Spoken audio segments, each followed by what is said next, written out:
Today we will be painting this gorgeous purple night sky, and the colors you will need are permanent violet, indigo. I will be using those two shades for the sky and also for the water. Then to paint the mountain you will need paints gray or black, and to add in the details you will need white. You can use either white watercolor or white gouache. Alright, let's start. So I'm going to start with the pencil sketch. We need to add few mountains and a patch of land at the bottom.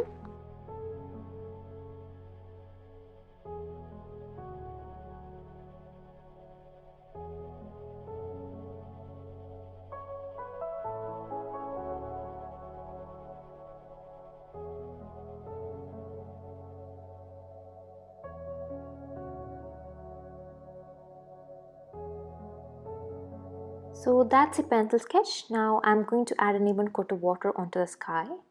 I'm using my Princeton Elite wash brush.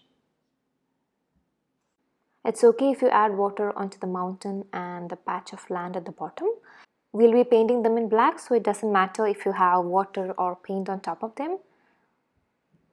Now for the sky, I will be going with two shades, indigo and permanent violet. I'm starting with violet. And I'm applying that over the bottom. Now over to the top, I will switch to indigo. I will be adding a very dark tone of indigo over the top. Over to indigo, applying that. Now I'm trying to blend the colors well. I will also keep tilting my paper so that they naturally blend and bleed into each other. I'm going with a darker tone. Again, adding that on the top. I went in with a little loose consistency. Now I'm going to tilt the paper so that the indigo will bleed into the violet. Now don't worry about getting a perfect blend. We need a dramatic sky. Even if it doesn't have a perfect blend, that is absolutely fine. I want the sky to be more dark, so I'm dropping in some more violet. Right underneath where I applied the indigo, dropping more violet. Just because I went in with a loose consistency, I'm tilting my paper so that the color will float into each other. So our intention is to create a dramatic sky with a lot of darker tones. I'll just run my brush around all those hard edges. I will drop in a bit more darker tones of indigo so that my sky look more dramatic. Now using my round brush, I'm adding in some more indigo. I'm just dropping in the color onto the wet background. You can see they are spreading into the background, but then it's not very soft or even, but that's absolutely okay. When we add in the white Milky Way, everything is going to be fine. Okay, now I'm switching to white watercolor and I'm going to add a Milky Way right at the middle. Now drop in that white watercolor onto the wet background. You can see the color is spreading.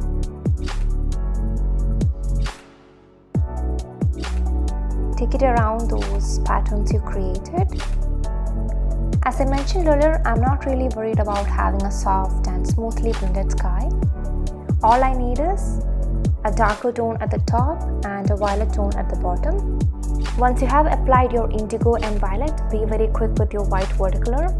If your background layer is kind of drying, the white won't spread like this, so you have to be a little quick. I will add some more brighter tone of white. And with that, my base layer of the sky will be done. Now once everything dries, we'll come back and splatter the stars. Okay, so that's the sky. Now I'm going to paint the lake in a light tone of violet. This is the kind of tone I'm going with, and I'm filling up the entire lake in this tone. And after that, I will add a little of darker tone right underneath those mountains. I'm kind of obsessed with this violet. I use it a lot for my night skies. This one is permanent violet. It's a very vibrant and bold violet. Okay, so I have filled up the entire lake in a light tone of violet. Now just underneath the mountain, I'm going to add a brighter tone. For now, this is all we need. Later we'll be adding the reflections once we paint the mountain, and we're going to add some tiny rocks. So once everything is done, we'll be adding the reflections.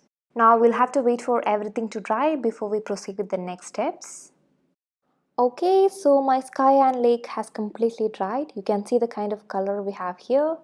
It is very much lighter than the one we had before when the paint was wet. Now I'm going to splatter my stars. I'm using white watercolor here. If you have white gouache, you could use that. I'm taking my paint in a thicker consistency and I'm tapping on my brush to create the stars. Make sure your white paint is not too watery. If it's too watery, you will end up getting big splatters. You won't get these tiny ones. And if you're not sure about the consistency, dab your brush on a paper towel and remove the excess amount of water so that you get tiny stars. Now, if you closely watch your sky, at some places you can see there is a little faded white areas. Now, I'm going to pick those areas and add a bigger star over there. This will make your stars look as if they are shining. You can see that one there. Now I'm going to pick all those places where I have a little faded white area and I'm adding the bigger stars over there. Add in as many stars as you want. There's nothing like too many stars. I'm done adding the stars. Now it's time to paint the mountain. To paint the mountain, I will be using Payne's Gray. I will quickly fill up all those mountains in Payne's Gray. If you don't have Payne's Gray, you can also use black.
Now we'll have to wait for all that to dry. Meanwhile, let's add the rock.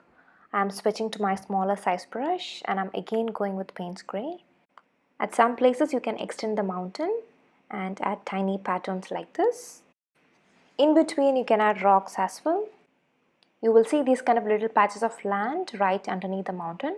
We are trying to create those patches. Keep on adding them. This is going to make your painting look a lot more beautiful. I'm following the bottom line of the mountain and I'm literally adding them everywhere.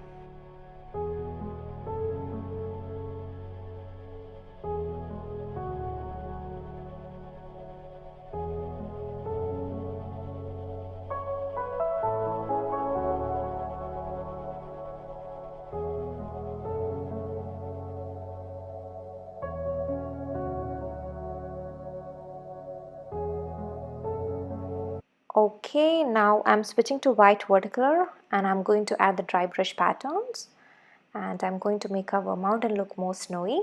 I'm taking white watercolor on my brush. I'm directly taking it from my tube. This is from Artisa.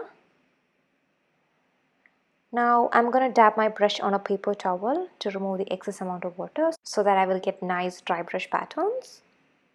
You can see the kind of patterns I'm getting here. Looks nice and dry. So don't forget to remove the excess amount of water by dabbing your brush on a paper towel. If your paint is too watery, you won't get these textures. So to get these kind of patterns, you should have bare minimum water content on your brush. You should be just having the paint, so remove the excess amount of water and scratch your brush on the mountain to create these kind of patterns. I'm just correcting the shape of the mountain. I think I didn't like that curvy top.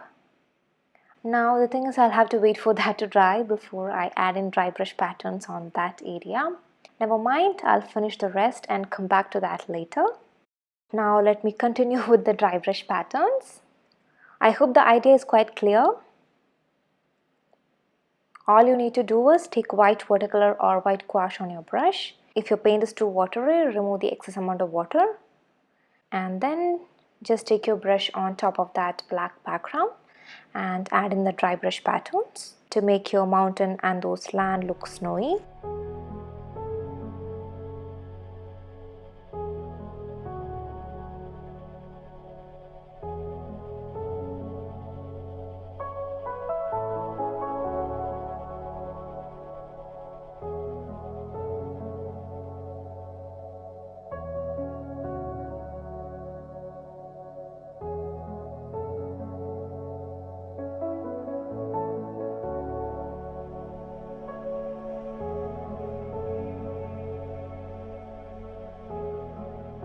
Now the last task is to add the reflection.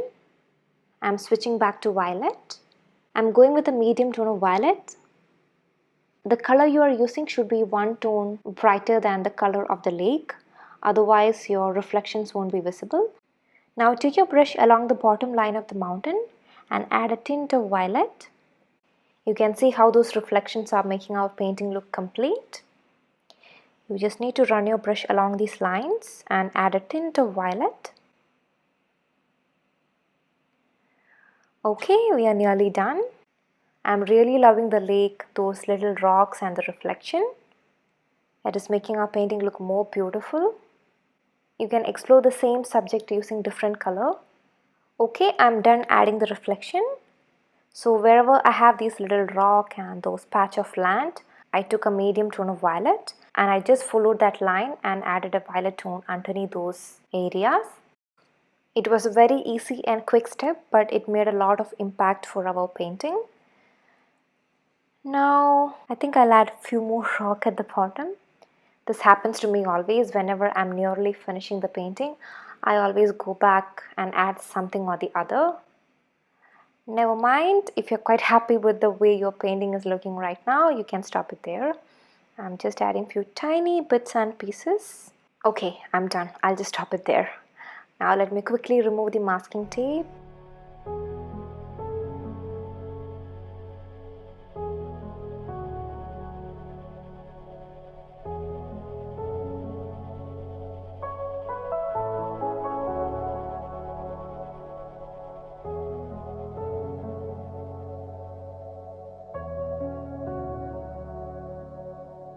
Alright, and here is our final painting.